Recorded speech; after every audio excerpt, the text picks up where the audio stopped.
Hello, welcome back to Worm Watts, where we harness the God-given power of compost worms to transform organic waste into amazing living fertilizer.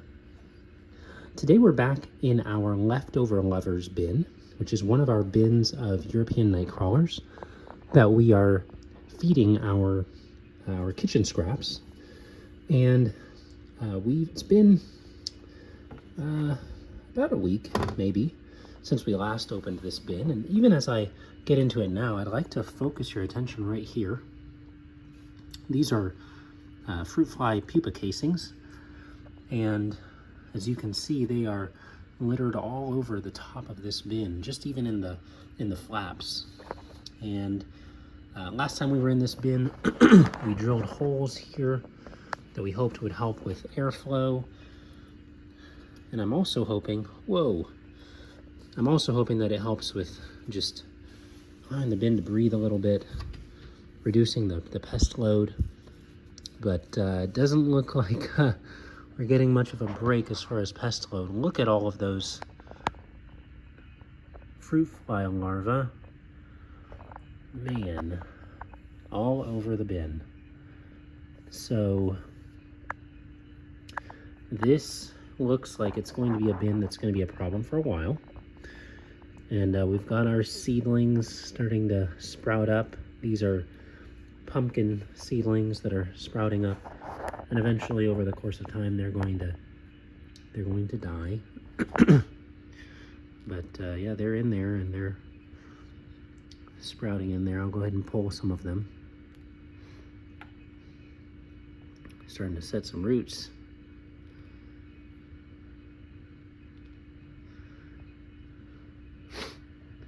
All right, well, this is just seeing the number of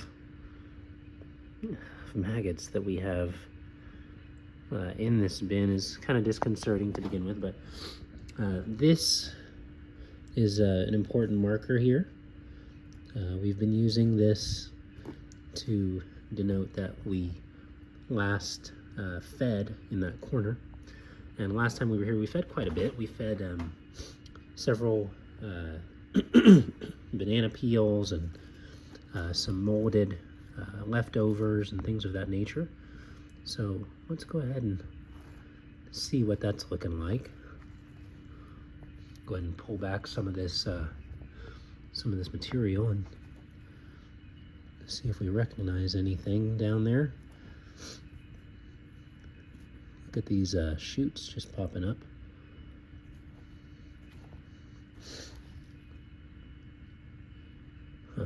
Interesting rebound out there.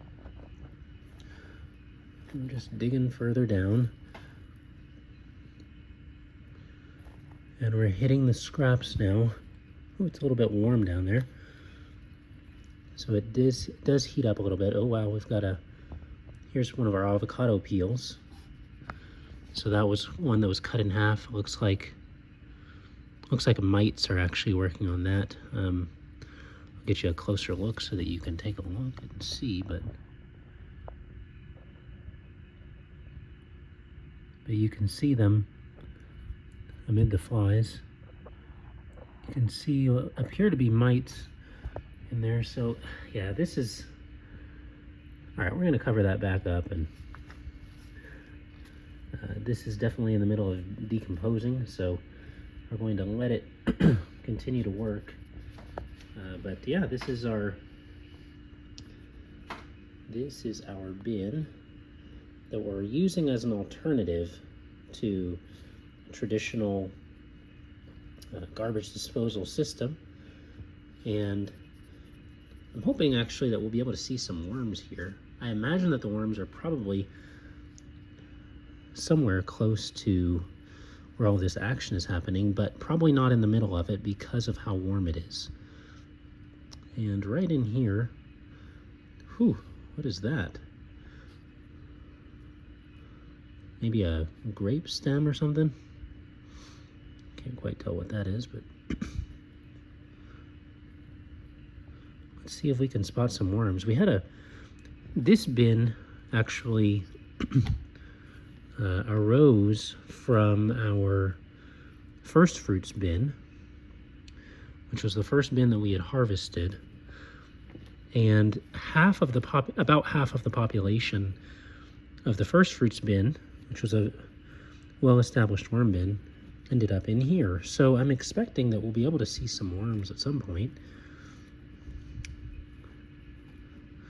It is still warm down even here. I can feel a bit of warmth. But I'm not seeing any worms. I'm seeing mites. A lot of mites.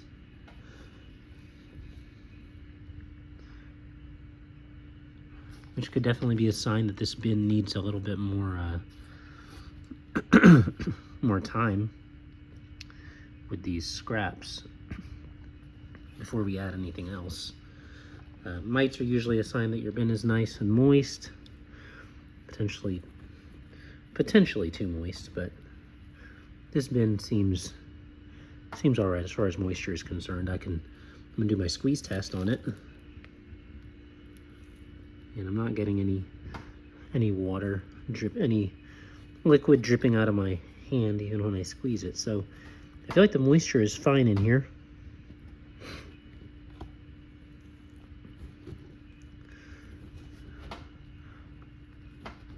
But where are the worms?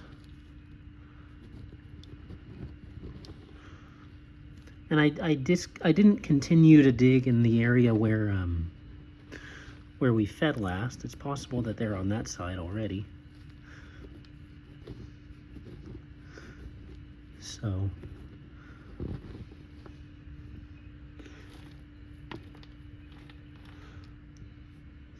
I'll continue to dig here a little bit longer, but yeah, they don't seem to be in this area at all.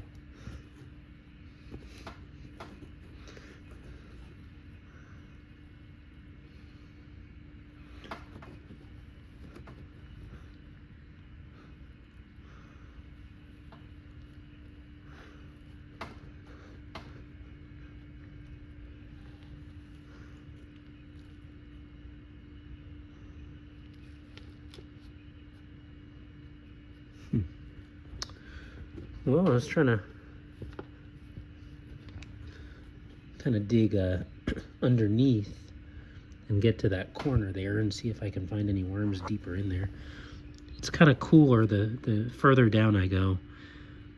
Not quite as warm, so that's promising. But it's nice and dark down there.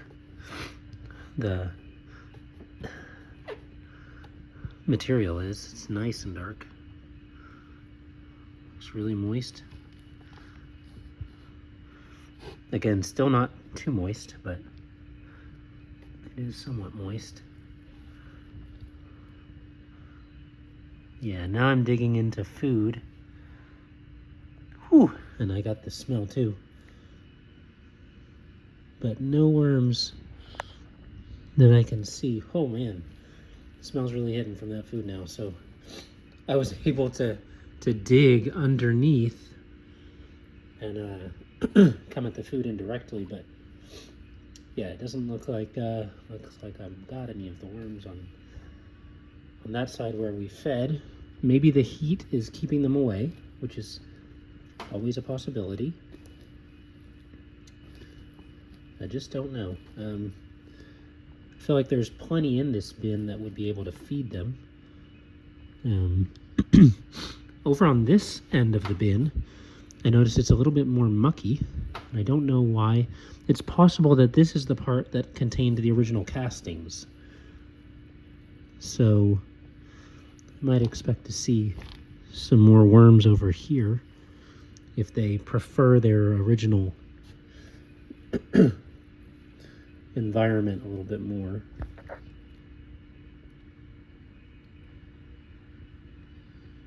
So let's give that a check. See if we spot any of them in here.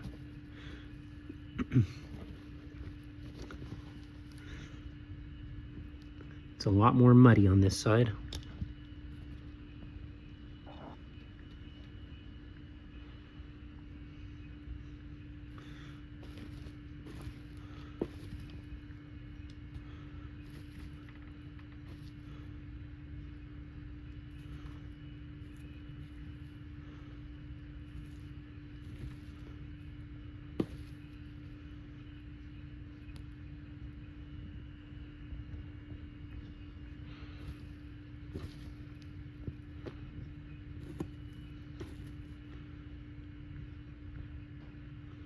Oh, there we go, finally.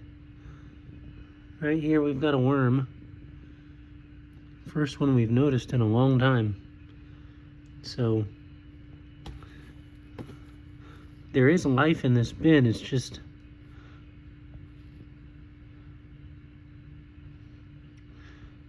there we go, there's a worm right there.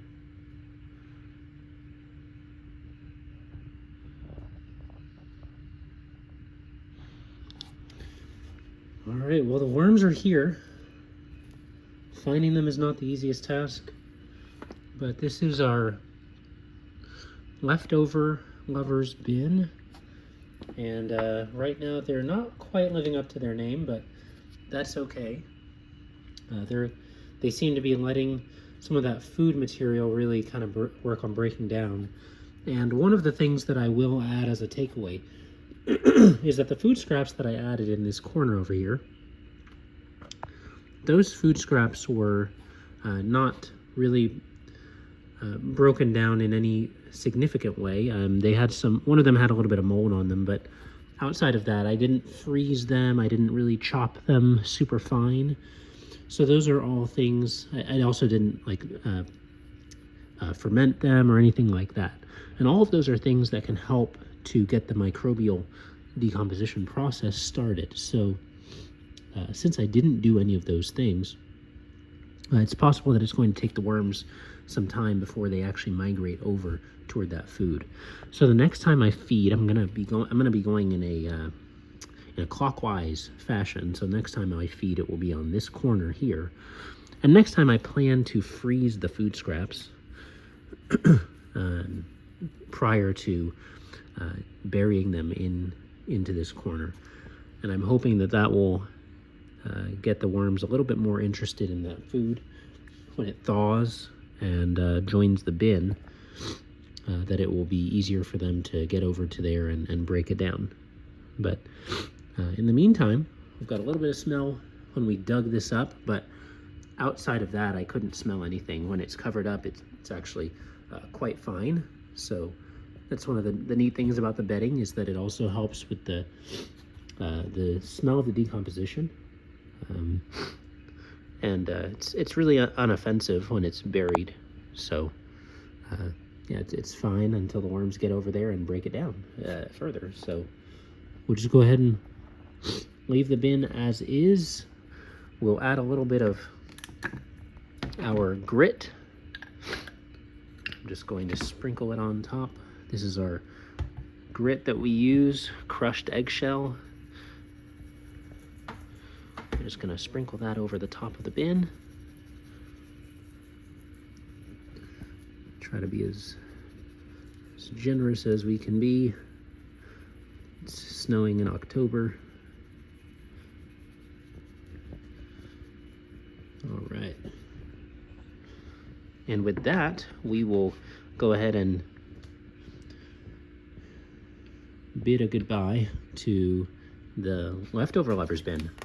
Thank you for joining us. Look at all these flies that are going to be, I imagine those are, yeah, actually you can see the maggots moving around right over there. So we're probably going to have some flies joining soon, but thankfully, again, with the aeration holes, I'm hoping that they'll leave the bin and not cause us too many more problems. But thank you for joining us, and we'll catch you next time in the leftover lovers bin.